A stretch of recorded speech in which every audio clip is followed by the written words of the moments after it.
Welcome to the Witcher Lorecast, the show that explores the vast lore behind the Witcher games, show, and books. Witchers, welcome back to the Witcher Lorecast. This is your host, Tom or Robots, and welcome back to the show, guys, because we have a very special episode. I'm here with my good buddy, the witcheriest of witchers, Toasty. Toasty, it says here, I'm looking at the show notes. Is this right? It says chickens? Yeah. Today's topic, episode number 41, chickens. Yeah. Toasticle, this can't be right. Look, I threw up a vote in the Discord chat, and there just was an overwhelming amount of people who just wanted chickens, and so I was like, all right.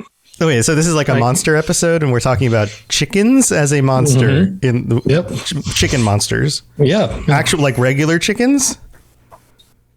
Yeah. Well, I mean, so they're basically dinosaurs. Mm-hmm. So okay, all right. We're going with chickens. Welcome to the show, everybody. Today's episode is about the chicken, the dreaded chicken monster of the Witcher universe. I don't remember this. Maybe this is one of the parts of one of the books that I just haven't gotten to yet. I mean, they're very prevalent. They're very prevalent. Okay, were they in the games? Just everywhere. Yeah, everywhere. I mean, I guess you come across them. I didn't fight any in the games. Maybe because I played Skyrim. It's like a secret boss. That's the thing. It's like only a few people have like unlocked it, but it's kind of like an Easter egg thing. So a chicken egg thing. Yeah. I guess a chicken Easter egg thing. Okay. But because of that reason, they don't give us a whole lot of information. So. Like in the games, Easter eggs come out of bunnies. How does that even work? And if they come out of a bunny, that's kind of weird. Okay, so it is weird because they're mammals. They shouldn't be laying eggs, but right. Who knows? Yeah, that's weird. Okay, so take it away, Toasticle. All right, so like Tom said, we're talking about chickens today. I'm not a chicken expert, so I do a fair bit of research on this. A chickenologist? A chickenologist. That's the official term. So I see chickens are a member of the Facinidae family. It might be pronouncing that wrong. As you know, we're not the best at pronunciations here. And then their scientific name is it's either like Gallus or Gaius domesticus, depending on your pronunciation here. And this bit is finally over for everyone who's wondering what the fuck we're doing. Today we're talking about trolls. Oh, I get it. You were trolling us with a chicken joke. And, we don't release episodes on Thursdays, or Fridays, but oh gosh. So we missed the chance for an April Fool's episode, but there you go. A little bit of a belated April Fool's for you. April Fool's, everybody. It's about trolls. That's better, though. I'm glad we're not actually doing a whole episode about chickens. Yeah, so in actuality, one person did say chickens. Shout out to Rob the Princess. Hopefully this was enough for you. But the overwhelming amount was trolls. A lot of people wanted to hear about trolls. What if next year we actually do an entire episode on chickens and release it on April 1st? Do you think anyone will remember? Because I'm definitely not going to remember that. You think if we did it, anyone's going to remember that we did it? Or that we mentioned it today as we were recording this? There's going to be somebody. Somebody's probably Ben or something. I don't know. Ben's going to be like, I knew you guys were going to do it. You said you would. Yeah. So. All right. Okay. Trolls then. So anyways, moving on. Yeah. Today we're talking about trolls. Trolls are giant humanoid creatures that possess a certain level of intelligence, usually capable of communicating in simple sentences and among themselves. Some can draw or write it, but it's not like an advanced level of intelligence. It's usually pretty small amount. They usually reside in the wild, but are often found living under bridges, which they often build themselves. Like in the storybooks. Mm-hmm. And they demand a toll from travelers. What? Like in Three Billy Goats Gruff. Yeah. But while witchers used to kill trolls in the past, as some trolls ate human flesh, that was unfortunate. Nowadays, often people are used to having a troll around, especially considering that paying the toll is cheaper than the maintenance of the bridge. So, hey, capitalism, people. So wait, do the trolls take care of the bridge for you? Yeah, they keep it. They keep it because it's their home. They live under it, so they try to keep it in the best shape as possible. So like if the rocks start falling off, they kind of put the rocks back together and they keep the bridge in good shape. Mm-hmm. That's awesome. Yeah. So they're like bridge masons as well. Essentially, yes. So there's different kinds. We got the standard trolls. Then we have rock trolls and ice trolls. Rock trolls are, and you see the rock trolls and ice trolls in The Witcher 3. So there's a bit more defined. They are of the Ogroid monster type. Yeah, I had that. I went to the doctor. It got better. No, that's a hemorrhoid, Tom. Yeah. Doesn't that sound like a thing? Like, oh, my ogroids. My ogroids are acting up. I think my grandfather complained of this. Oh, my ogroids. Sure. We're really on topic today. No, we're doing great. Remember, they're part of the ogroid type of monster, capable of communication with many races. Though less intelligent, their ability to use the common speech allows them to be used for jobs and get along with some towns, often hired to guard things thanks to their immense strength. But of course, there are some that are just outright hostile. Yeah, it's like they're just these big toddlers. Yeah.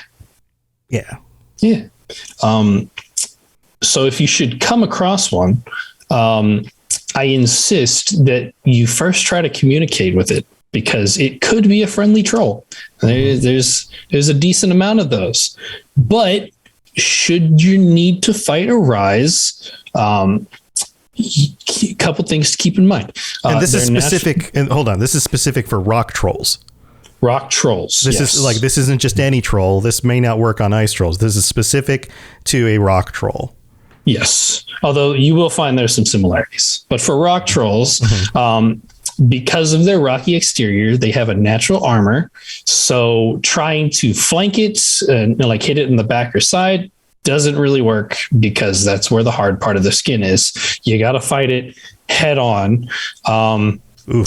You try to keep your distance. One, you're going to find out that shooting your crossbow at it's not going to yield much in the way of results. Plus, these things can hurl some big old rocks at you. So distance doesn't exactly keep you safe. So stay in close. Don't try and parry their attacks, because they're way too strong to be parried. So just dodge or roll out of the way. Quinn will be extra helpful here, because should you dodge at the wrong time or don't roll away properly, at least it'll offer that cushion at least the one time. And for anybody who isn't familiar with the signs, Quinn is the shield. The shield, right. Yes, the shielding one.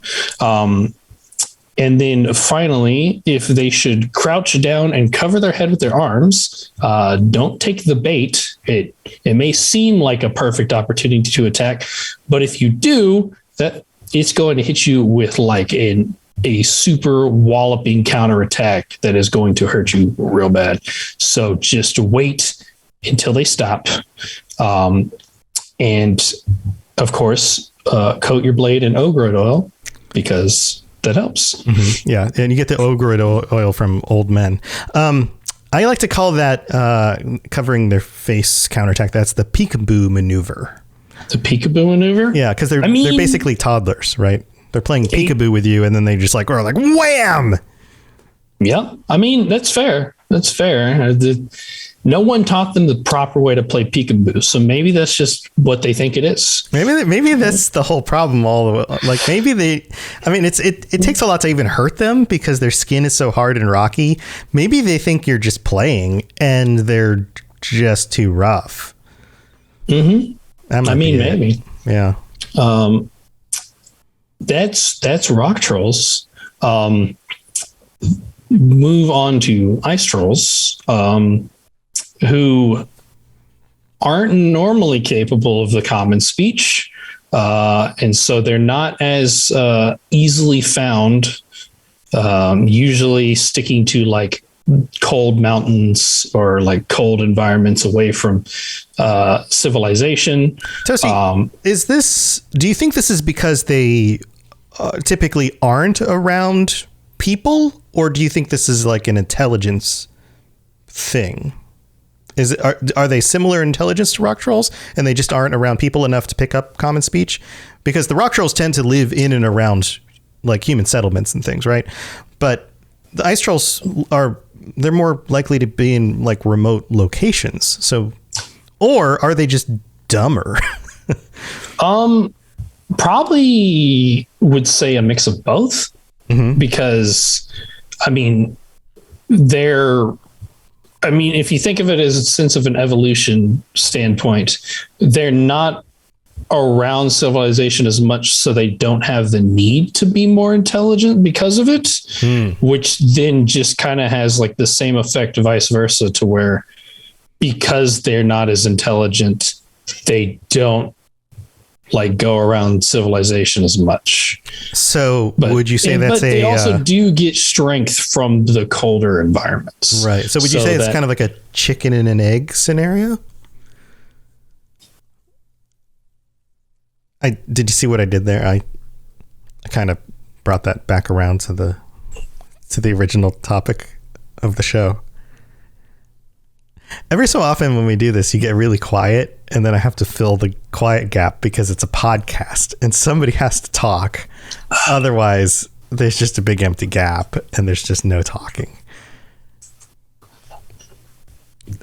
But I'm going to consider it a win every time this happens. I feel like my silence speaks 1,000 words, because everyone who's listening knows how I felt about that. Yeah, I think they do. It's yeah. Shut up, Joker in chat says Tom will never not beat a dead roach. That's hilarious and also so tragic. That's so sad. I hate that. Oh man, that's I hate that a lot. It's not fun. It's not fun. Poor roach. Okay. Man. All right. So how do you fight an ice troll if you come across one in the wild? For our young witchers out there who may not have dealt with one in the wild yet. So actually, the way you fight a rock troll is just about the same way you fight an ice troll. I'm sorry. How do you fight an ice troll? Did I say rock troll? Did I say it wrong? Did I say it right? You said ice troll. Okay, good. The combat tactics for both are basically the same, because they're very similar, just have the same strength, their hide is instead like ice covered, but it still offers them the same amount of protection. So the same kind of fighting style is required. Also, Ogroid Quinn will also help you here. The only key difference is that if ice trolls are in a snowstorm, they increase in power. And so you don't want to fight one in a snowstorm. Okay. Because it's going to get worse. So check the weather before going out. Yeah. I mean, they're out of the way. You don't really need to go fighting ice trolls, like, unless you're really like you have a contract taking you to some desolate, icy wasteland. you're likely not going to come across them very, very often. So, it's best to just avoid them. Let them be over there in the mountains eating, I don't know, elk or moose or something. I don't really know. Got it. Do you think an ice troll makes like a frozen bridge?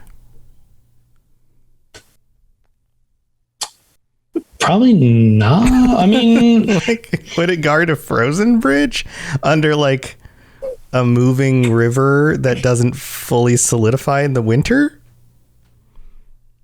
I don't know. I don't Just off the top of my head. Think so. Yeah. I would say no. Okay. I was just wondering. That was neither here nor there. It's true. Yeah. Okay. Well, anything else before we move on to the middle of the show? So I just want to we got some notable ones. Most of the trolls we meet actually have names. Majority of which are rock trolls. So we got Athek, Akildolf, and these are all in The Witcher 3. Specifically, we got Bart. We got Boris. Mm-hmm. We got Jesse, Joe, and Dodger. A little group there. Og, Pog, and Rog. A Wham. And I think it's safe to say everyone's favorite of all, Trollolololo. Trollolololo. Yes. Trollololo. Yes. He's probably, I would say, probably the most iconic troll that you meet in The Witcher 3. He's guarding like a fort. He's by himself. He's just over there singing songs and having a good time. He's just doing his troll thing. Yeah. Yeah. He's convinced that he's a soldier for I think Redania, and that his posting is that fort, and he is supposed to be there to guard it. And like the army's totally cool with that because they don't really need the fort. And they're just like, hey, the troll's going to guard it probably better than any of us will. So whatever. And if he dies, they probably don't really care. But I think most of the people who played the game would probably care because he's just a fun little dude. Yeah. Once you befriend a troll, it's like, you feel something for them, because they're like little kids, really. They're just like big, dumb little kids. And then, it's sad when bad things happen to trolls because you're like, they just don't know any better. And but we don't have any like named ice trolls. So I think it shows for like the fact that they have the ability to name themselves because they can speak, even if some of them are just very simple or goofy names. Trollolololo. Yeah. There's also a troll in the Gwent's game, not the Gwent game inside The Witcher 3, but the other Gwent game that you can play. And every time you get you get these barrels that he smashes in order to unpack your new cards. So every time you unlock a new barrel, he takes he says something like troll smash or something, right? And he smashes the barrel and out pop all the new cards. And he does it over and over and over again. But then you can also get him as a playable character, as the little character you play as with your card deck who stands on the side and is, I guess, your little avatar. And then you can also dress him up, which is fun as well. So instead of being like, a scary monster or one of, any of the popular characters from the Witcher world, you can be him. I forget his name though. It's been a little while since I played. But yeah, so trolls are freaking awesome. All right, well, let's move on with the middle of the show. We got some patrons to thank, and we'll be right back with some real world troll mythology. So don't go anywhere. Very well. Let us get this over with. Something has infested my vineyard. Great. Let me go prepare my something oil then. All right, here we are in the middle of the show where we get to thank our patrons, including our brand new patron, Andre O. Welcome to the Patreon. Thanks for signing up. I'm glad you are here. Also, we have a new patron. Oh, nope, that was from last month. We don't have another new patron, just Andre O. And then big thanks to all 15 of our patrons, including our higher vampires, Bane, the hospital guy, and Ben, the Temeria guy. Thank you to both of them.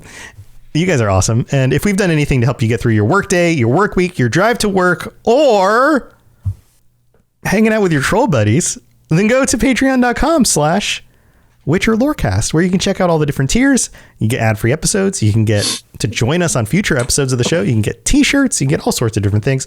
Go check it out.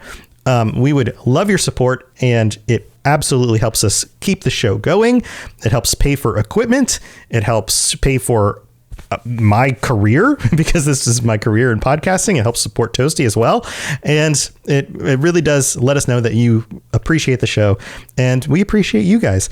Also, if you'd like to leave us a review on Apple Podcasts, we will read it out on a future episode. We haven't had one recently, but if we get a 5-star review and some words, we'll read it out on a future episode. And 5-star reviews on Spotify are also very, very helpful. And telling your friends about the show, also extremely helpful. So thank you to everybody who helps support the show. That's what we got for the middle of the episode. And Shut Up Joker says, Patreon episodes are super fun. Do recommend to everyone. That kind of rhymes. Interesting. So thank you again. Did you intend for it to rhyme is the question. Yeah, you're a poet. But here we go. We're going to go back to the episode and finish this up with some more troll mythology. Here we go. You smell of death and destiny, heroics and heartbreak. It's onion. Right, yeah. Nightingale says in chat that we make their day as Daddy Bezos' slave better. Well, I'm glad we were able to do that. I was like so confused for him. I was like, what? And then I was like, oh, okay, gotcha. Yeah, Amazon worker.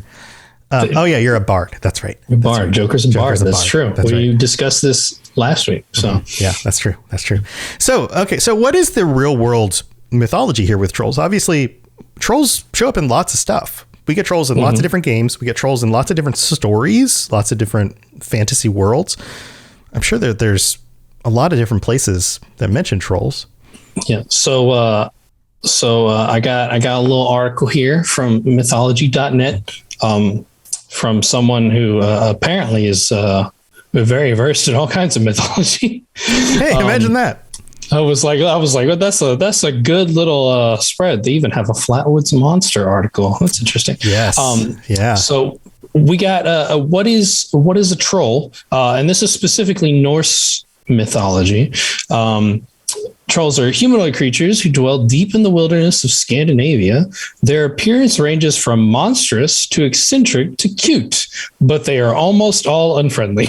Oh, no matter how charming they might look. Oh. Unless you are a quick thinker or, a witcher, an encounter with the troll never ends well. And I'm just like, all right then. So we don't have any friendly trolls in Norse mythology. They don't do that.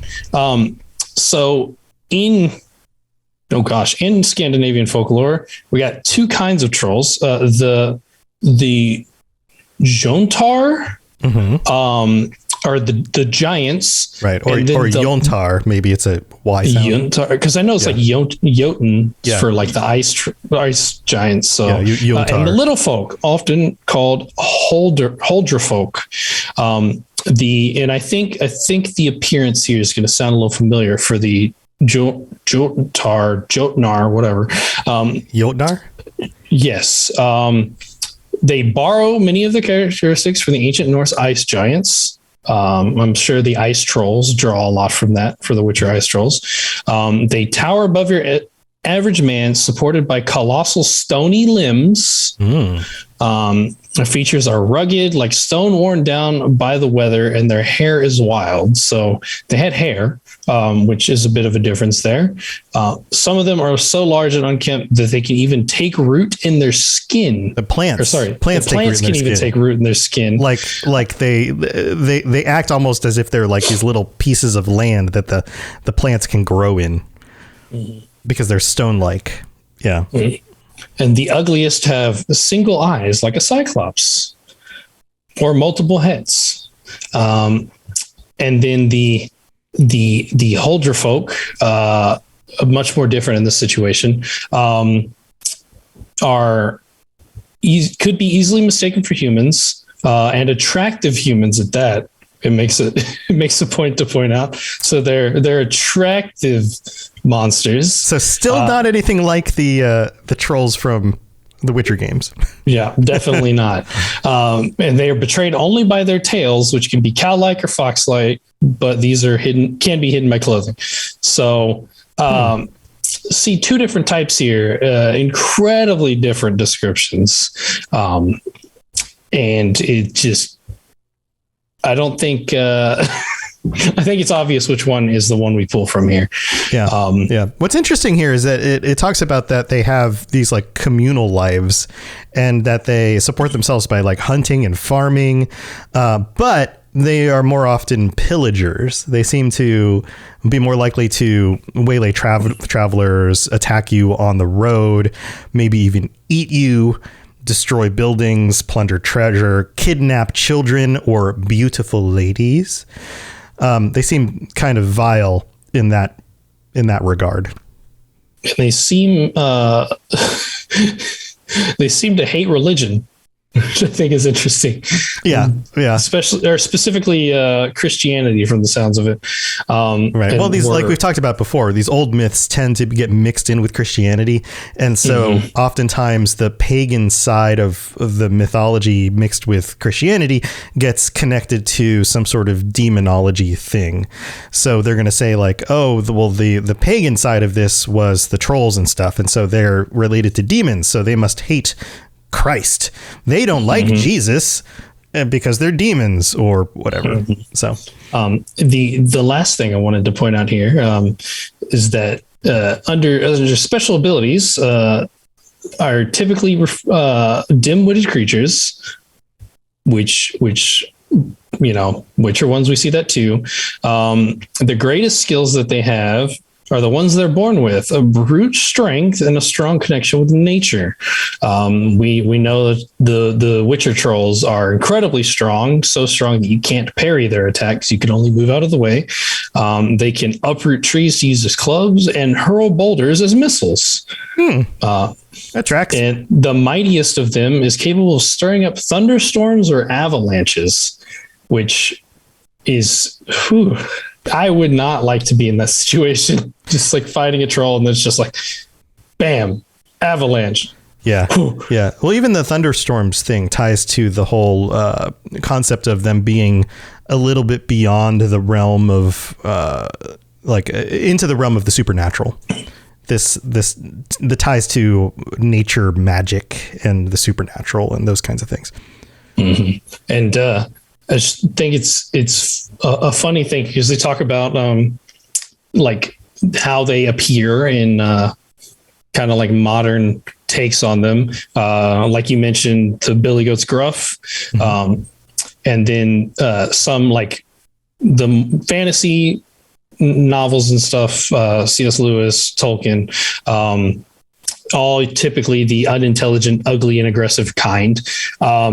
And there's a little funny bit about how the United States take on trolls, which are normally cute and adorable creatures who are usually fond of children, like in the movies Frozen and, Trolls, of course. So, and then, of course, the whole trolls thing from... I don't even know when. I just remember it being a thing at some point. Yeah, like the 80s and 90s. Troll dolls. Yeah, the little dolls with the hair that stands up that you put on the end of your pencil or have the little figurines. And yeah. Yeah, it's like marketing took over and was like, why don't we take these funny little ugly things and make them cute and sell them to kids? So that's, interesting. But yeah, this goes back, and I don't know that there's a date on this sort of thing. These kinds of mythologies go back to before there was time to date them. They're often passed down through some sort of verbal legend kind of thing before people wrote down the stories. So, it's really hard to say who was the first person to talk about these kinds of legends because they come from a time before things were probably written. So it's but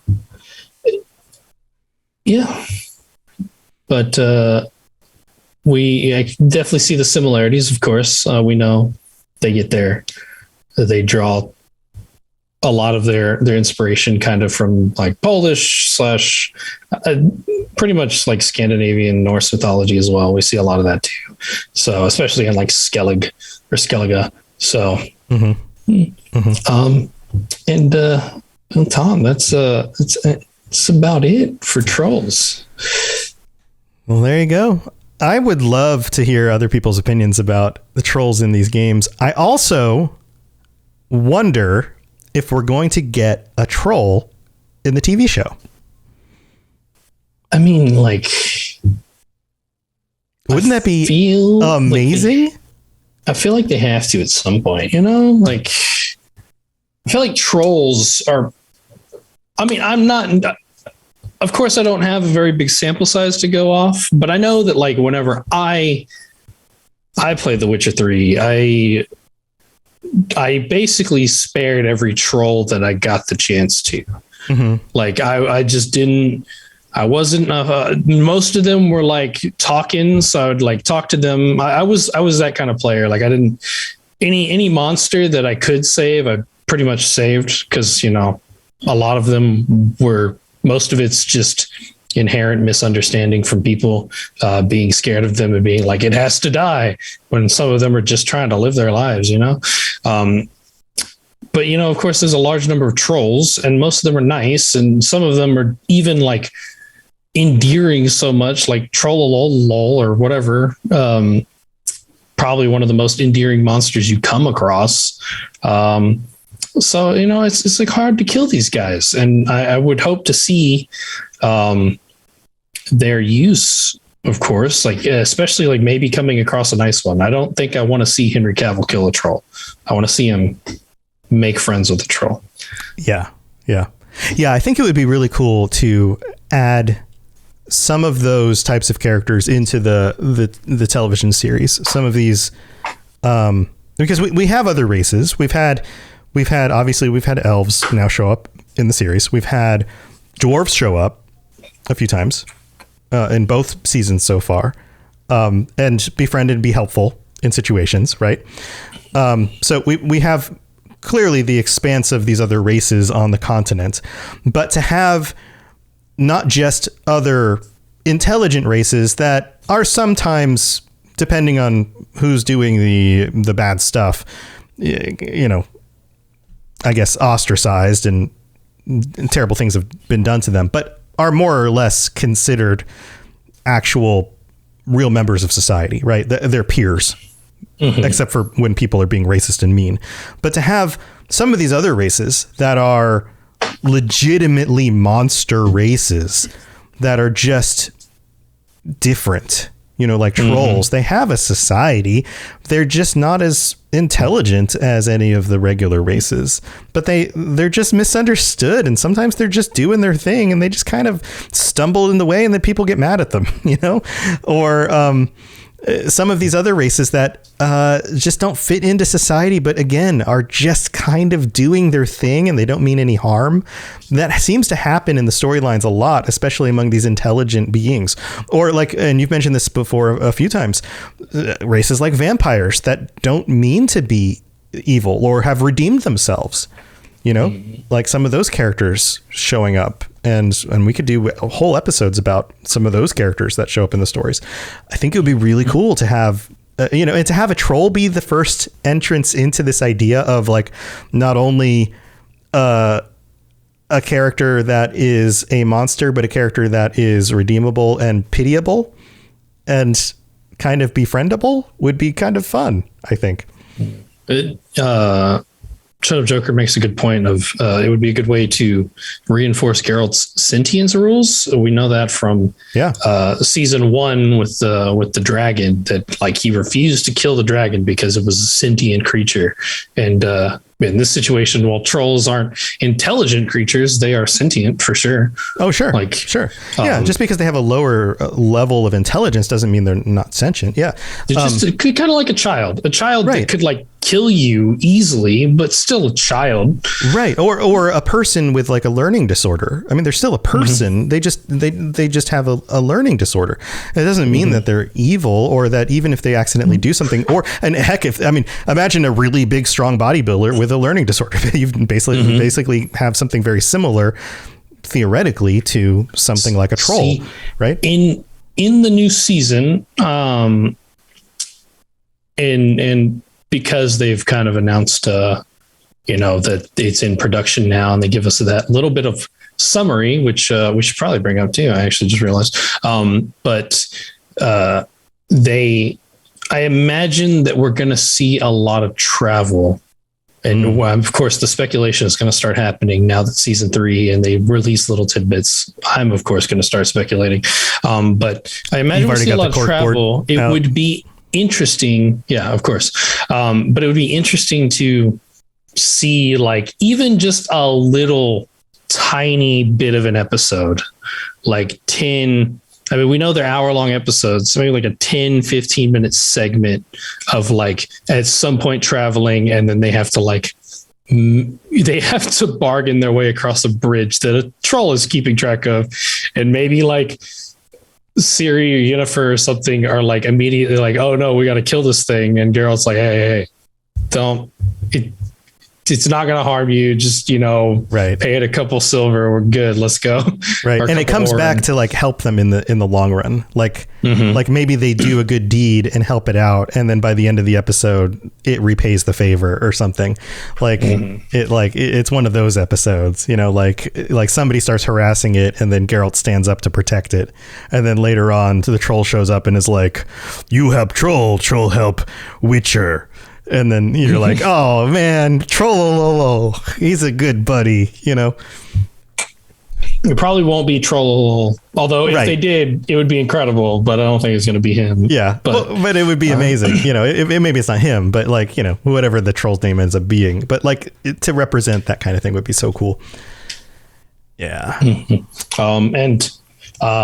guess for the last little part of the episode, of little bit of news is that they are on site and filming. So season 3 is now in production, and they even released the plot summary for the season. Should I just read that out, Tom? I have it open. Yeah, go ahead. And they posted a picture too of them on set, like from behind of them sitting in their chairs, like on set in costume. So exciting stuff. So the plot summary for the season, as monarchs, mages, and beasts of the continent compete to capture her, Geralt takes Ciri of Sintra into hiding, determined to protect his newly reunited family against those who threaten to destroy it. Entrusted with Ciri's magical training, Yennefer leads them to the protected fortress of Aretuza, where she hopes to discover more about the girl's untapped powers. Instead, they discover they've landed in a battlefield of political corruption, dark magic, and treachery. They must fight back, put everything on the line, or risk losing each other forever. Yeah, that sounds like a terrible place to take them, because I mean, we know what's going on there, but I guess Yen doesn't. So Yen doesn't realize that Tissaia is on. Like she's on that little council with like the royalty of the Northern Kingdoms and has like set them on to Ciri's like path. So like Tissaia's she's an enemy at this point, like and an unknown one to Yennefer. So it's going to be, but we also know that Ciri does, like from the books, Ciri does get taken to Aretuza. We're about to get embroiled in that whole thing, so that'll be interesting. Rob asks, sorry, go ahead. Oh no, good. Yeah, it's gonna be interesting. Rob in chat says, how likely do you think it is that the show writers have listened to this podcast? I can't tell you for certain. We don't know for sure. I can tell you that in some of the other podcasts that I do, shows like the Fallout Lorecast, the Elder Scrolls Lorecast, some of the people who work on the video games do listen to those shows, and I've had the pleasure of being able to interview some of them, and know that they do pay attention to shows like mine and do actually listen to things like my show. And I do know that some of my ideas in the now 3+ years that I've been podcasting have shown up in video games, that they've actually taken some of my ideas and worked them into things that actually got released in the games. So I or the community or some of the things that have been discussed on these shows have actually influenced game development, which is really freaking cool. So I would say the chances of the people from the show listening to this podcast probably slim. The people who like at CD Projekt Red, a lot more likely. This video game community tends to be tapped into like the podcast community. Artel Sorian absolutely listens to our shows for sure. And they write the Witcher tabletop stuff. Yeah. Jay Ray joins us on this show and the Cyberpunk show regularly. Cody. Jay Gray, I should say.